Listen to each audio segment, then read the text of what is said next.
다 같이 묵도하심으로 일심교회 청년부 예배를 하나님께 드립니다.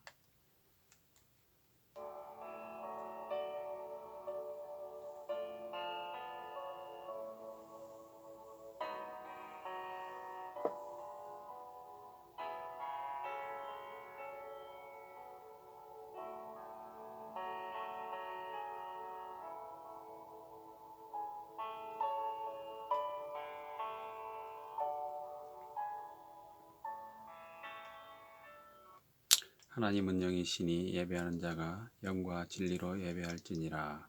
아멘. 사도신경으로 신앙 고백하겠습니다. 전능하사 천지를 만드신 하나님 아버지를 내가 믿사오며 그 외아들 우리 주 예수 그리스도를 믿사오니 이는 성령으로 잉태하사 동정녀 마리아에게 나시고 본디오 빌라도에게 고난을 받으사 십자가에 못 박혀 죽으시고 장사한 지 사흘 만에 죽은 자 가운데서 다시 살아나시며 하늘에 오르사 전능하신 하나님 우편에 앉아 계시다가 저리로서 산자와 죽은 자를 심판하러 오시리라. 성령을 믿사오며 거룩한 공회와 성도가 서로 교통하는 것과 죄를 사하여 주시는 것과 몸이 다시 사는 것과 영원히 사는 것을 믿사옵나이다. 아멘. 네, 하나님 말씀은 요나서 1장 11절부터 17절입니다. 요나 1장 11절부터 17절, 구약 1287면이 되겠습니다. 요나서 1장 11절부터 17절 한 절씩 교독하겠습니다. 바다가 점점 흉흉한지라 무리가 그에게 이르되 우리가 너를 어떻게 하여야 바다가 우리를 위하여 잔잔하겠느냐 하니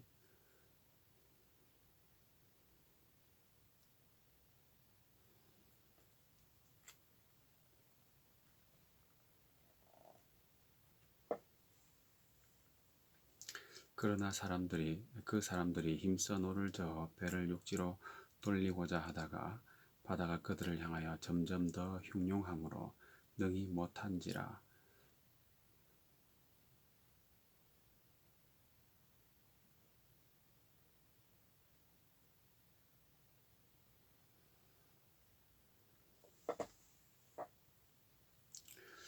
요나를 들어 바다에 던짐에 바다가 뛰노는 것이 곧 그친지라.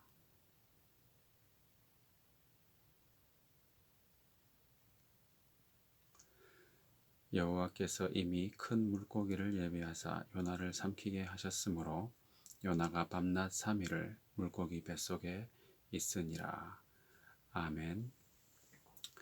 네, 일심 청년 여러분, 지난 한 주간도 은혜 가운데 잘 지내셨나요? 코로나 사태 때문에 많이 힘드시지요? 많은 어려움 가운데서도 우리 아버지 하나님이 저와 여러분을 지켜주실 것을 믿습니다. 네, 지난 시간에 이어서 오늘도 요나서 말씀을 가지고 우리가 하나님의 택하심을 받은 자로서 어떻게 살 것인지 계속 생각해 보도록 하겠습니다. 지난 시간에 요나서 1장 앞부분에서 하나님의 말씀을 순종치 않은 요나 때문에 주변 모든 사람이 재앙을 만나서 심한 고난을 겪게 되었습니다. 왜 그런 일이 발생했습니까? 요나는 9절에 나온 것처럼 바다와 육지를 지으신 하늘의 하나님 여호와를 경외하는 자라고 스스로 말하면서도 삶에서는 그렇게 살지 못하였기 때문이었습니다. 그 하나님의 뜻을 제대로 이해하지 못하였고 자기가 생각하는 하나님으로 하나님의 권세와 영광을 제한시키려 했던 것이죠. 천지를 창조하신 하나님을 이스라엘의 민족만을 위한 작은 신으로 여겼던 것입니다. 그래서 이스라엘 땅을 떠나면 자기가 믿던 하나님의 영향을 벗어나리라고 생각한 것이죠. 엄밀히 따져보면 이것은 우상을 숭배하는 이교도들의 생각과 큰 차이가 없다는 것입니다.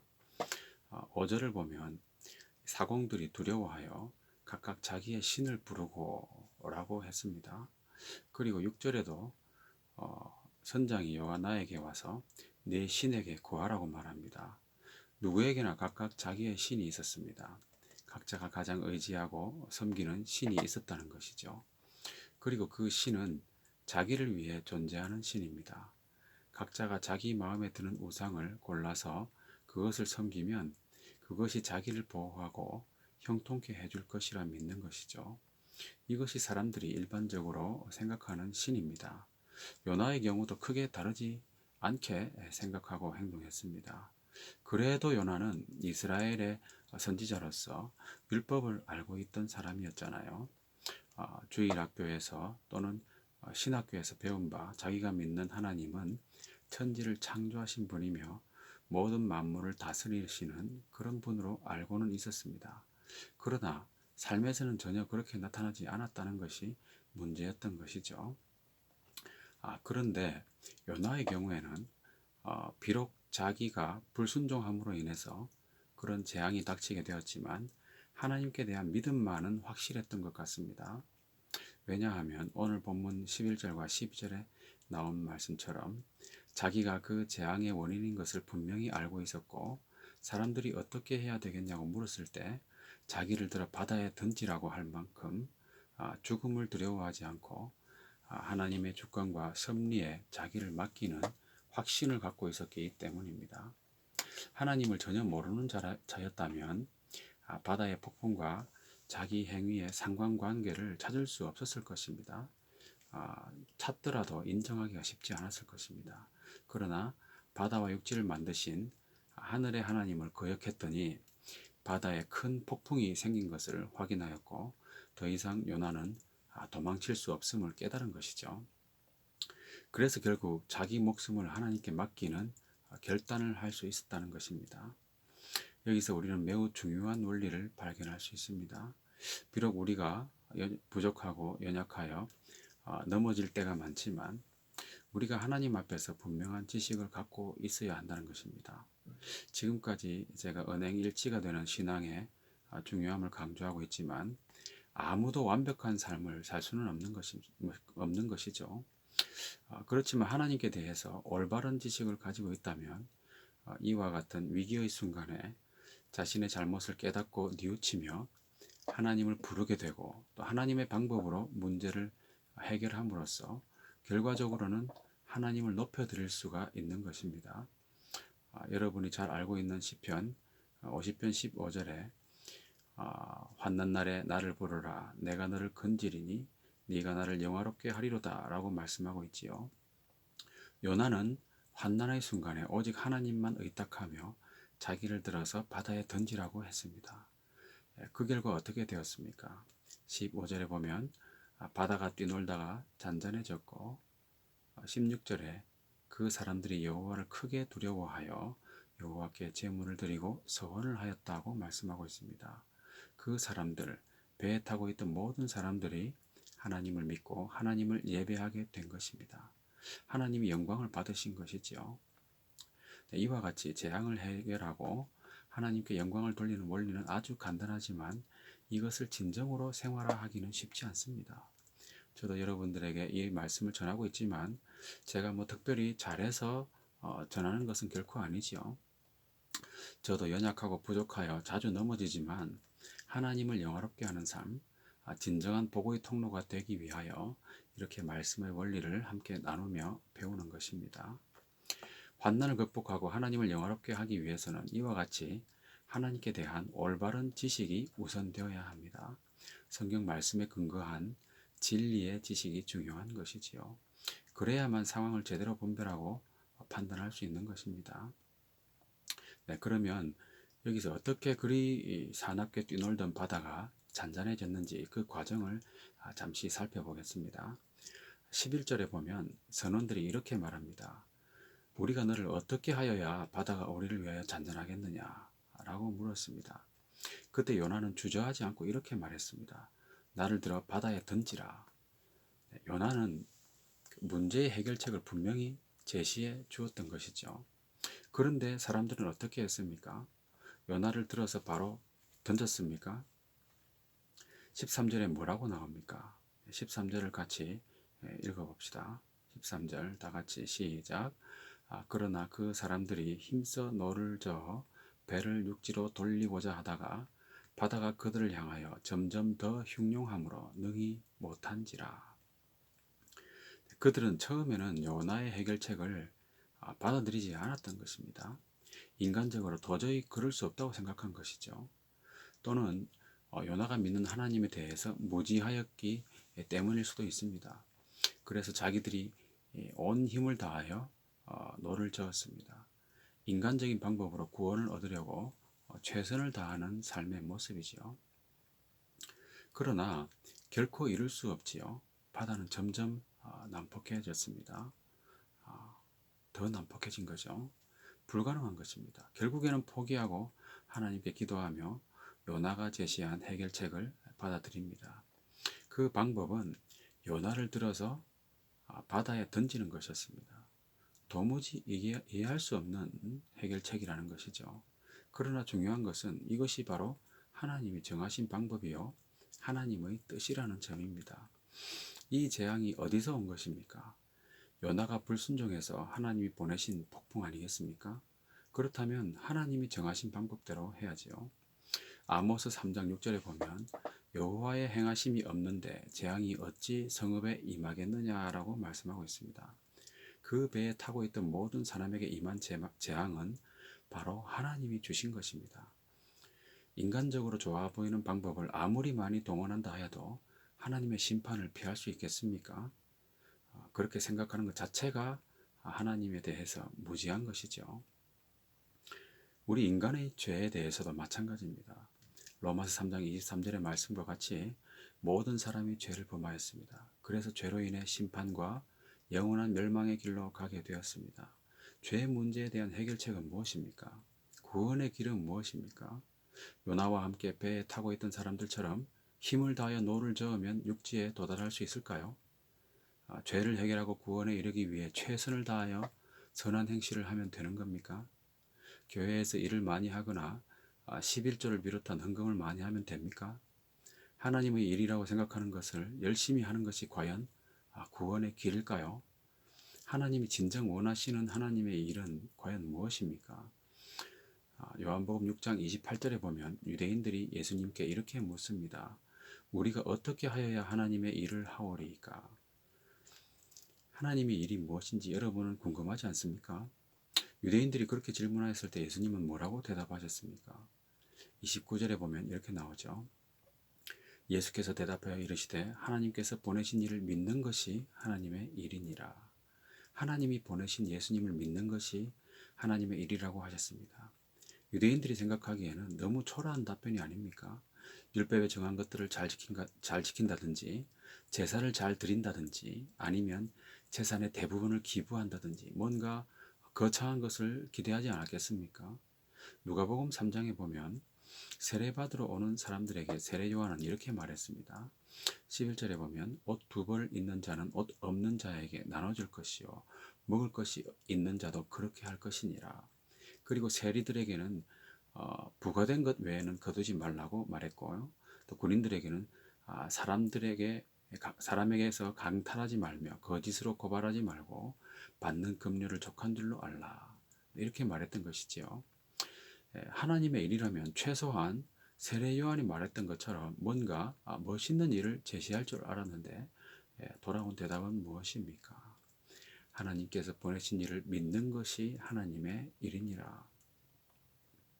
사람들은 이 방법을 별로 좋아하지 않습니다. 자기가 생각하기에 그것은 구원과 상관없는 일이라고 여기기 때문이죠. 믿는 것이 구원의 길이겠는가?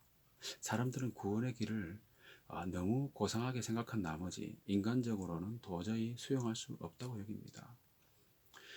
요나와 함께 배를 타고 있던 사람들도 마찬가지였습니다. 그들은 구원의 길에 대해서 자기들이 더 잘 알고 있다고 생각했지요. 그들은 바다에 익숙한 사람들이었기 때문이죠. 그러나 그들의 모든 수고와 노력에도 불구하고 결국 어떻게 되었습니까? 13절 마지막에 뭐라고 나옵니까? 13절 마지막에 보면 능히 못한지라. 능히 못한지라고 되어 있죠. 인간의 구원도 마찬가지입니다. 과학기술이 발달하여 이제는 사람을 복제하는 기술에까지 가까워졌습니다. 생명과학 기술로 인간의 수명을 한없이 늘릴 수 있을까요? 결과는 뻔하지 않습니까? 능히 못한지라 불가능한 것입니다. 구원의 길은 하나님이 정하신 방법대로 가야 하는 것이죠.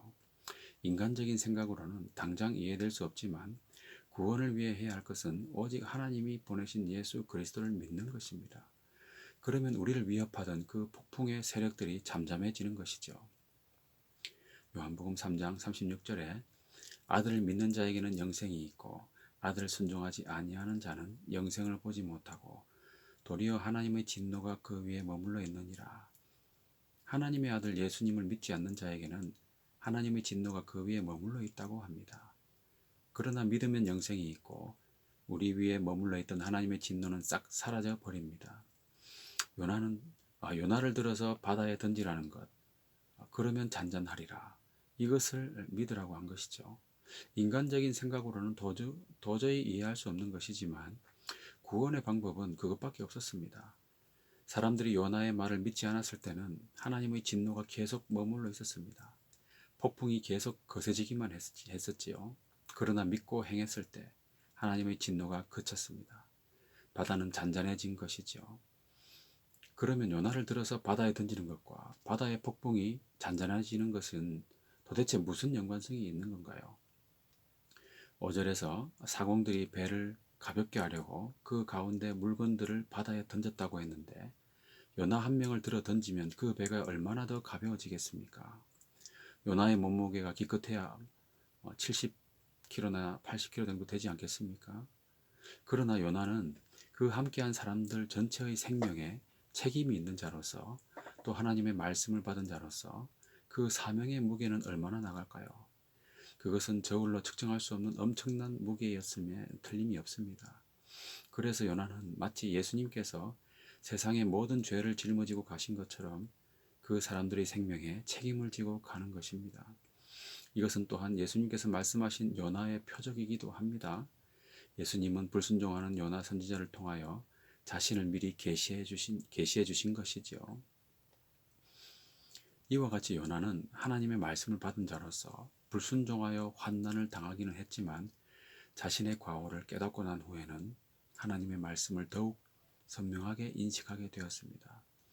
그래서 그는 폭풍이 휘몰아치는 고난 중에서도 분명하게 하나님의 뜻을 전하고 자신을 과감하게 내어줄 수 있었던 것이죠. 우리도 부족하지만 하나님의 말씀을 받은 자로서 하나님의 말씀의 진리가 무엇인가를 제대로 아는 것이 정말 중요합니다. 우리의 신앙생활 속에서 전통과 습관을 따라하고 있는 많은 것들이 과연 하나님의 말씀의 원리와 부합하는지도 꼼꼼히 따져봐야 합니다. 구약 성경에 나오는 말씀이 신약 성경에서 어떻게 갱신되어 있는지도 확인해 봐야 합니다. 율법은 무엇이며 진리는 무엇인가에 대해서도 깊이 생각하고 찾아봐야 되는 것이죠. 얼마 전에 마가복음에서도 비슷한 이야기를 한 적이 있습니다. 새로운 시대, 신약 시대는 시작한 지 이미 2000년이나 되었다고 했습니다. 그럼에도 불구하고 아직도 우리 한국 교회는 그 문화가 다분히 구약의 율법적인 전통이 많이 남아있지요. 진리를 제대로 알고 적용하는 사람들이 많지 않습니다. 호세아 6장 6절에 보면 나는 인애를 원하고 제사를 원하지 아니하며 번제보다 하나님을 아는 것을 원하노라 라고 말씀하셨습니다. 하나님이 가장 원하시는 것이 우리가 하나님을 아는 것이라고 말씀하고 있습니다. 하나님을 알아가려면 하나님의 말씀을 알아야 하는 것입니다.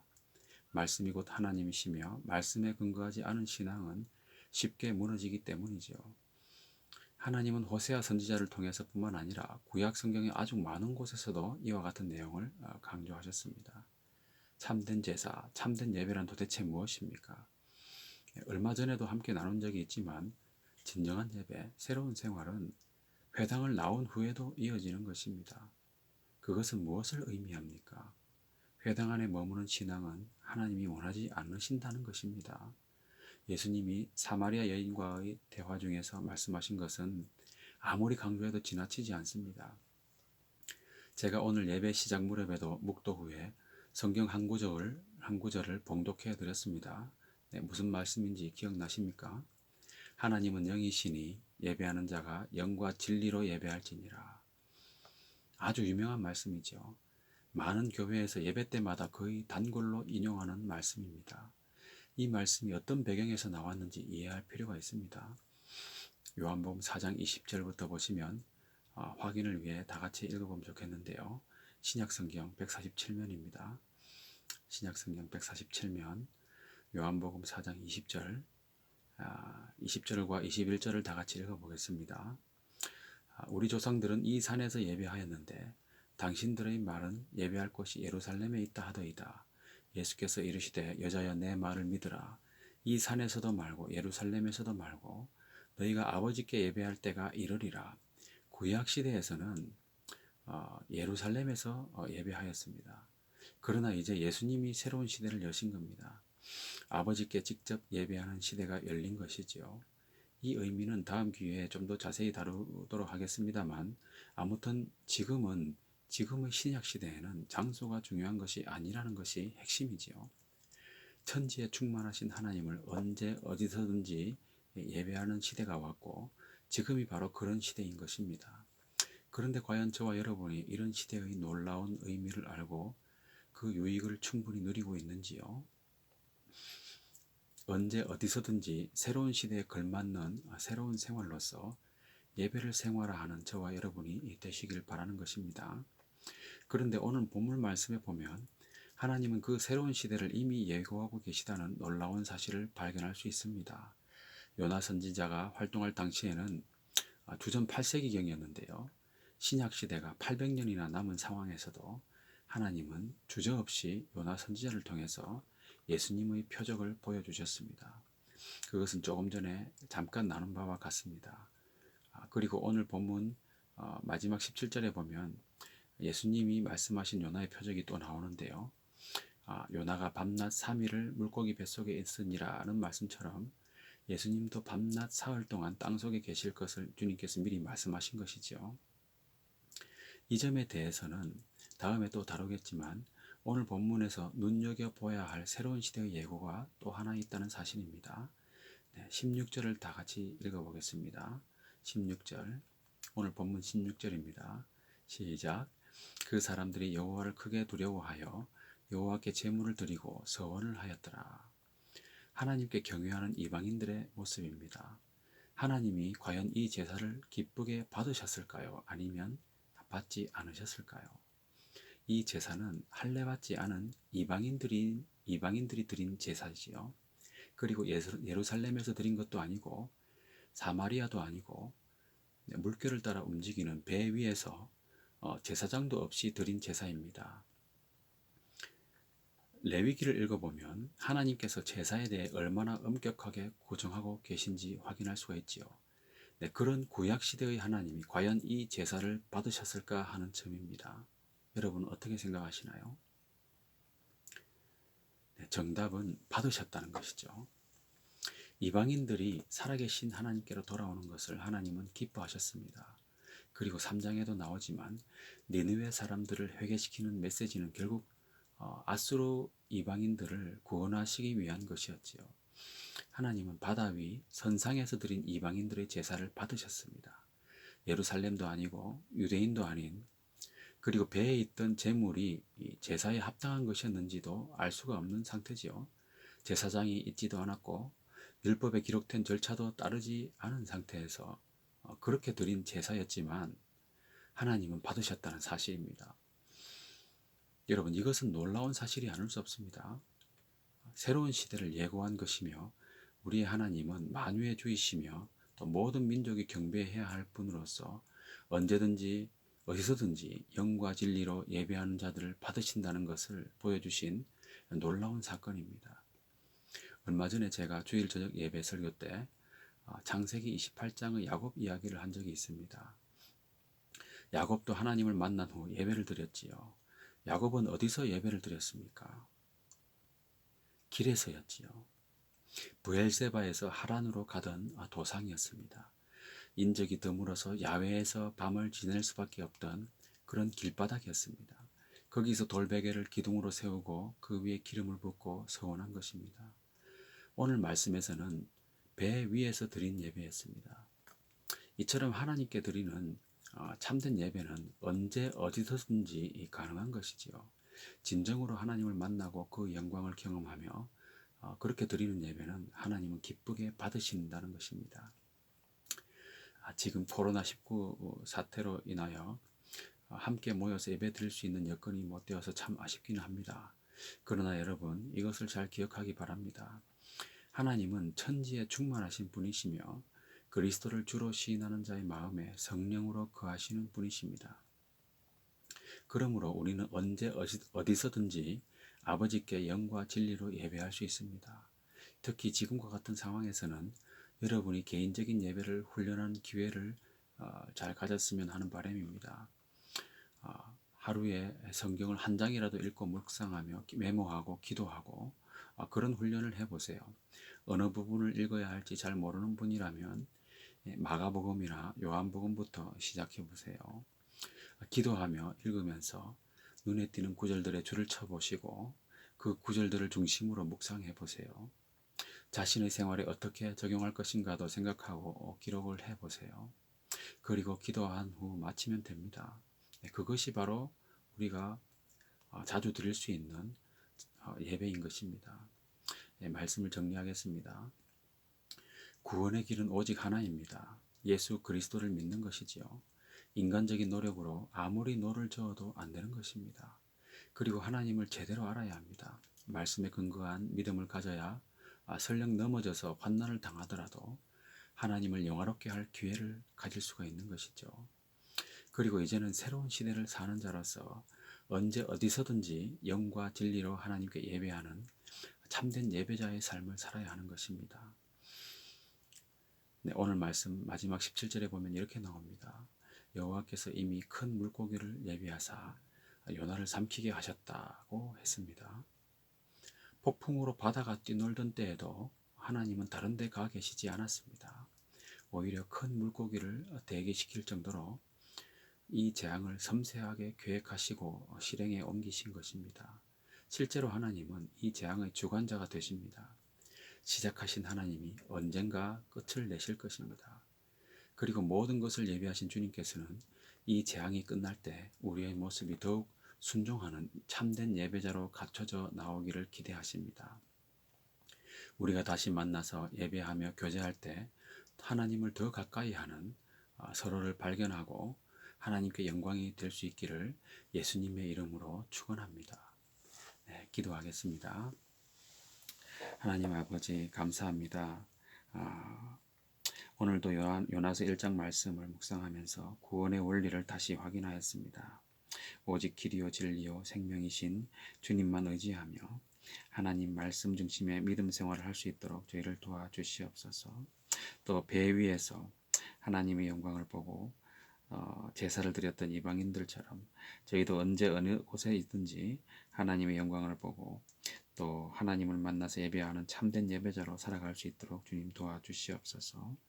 코로나 바이러스에 우리 일심교회와 청년 우리 형제자매들 중 아무도 감염되지 않도록 주님 지켜주시고 이런 상황 속에서도 더욱 하나님과 개인적으로 가까워지는 기회로 삼을 수 있도록 주님 도와주시기를 원하옵나이다.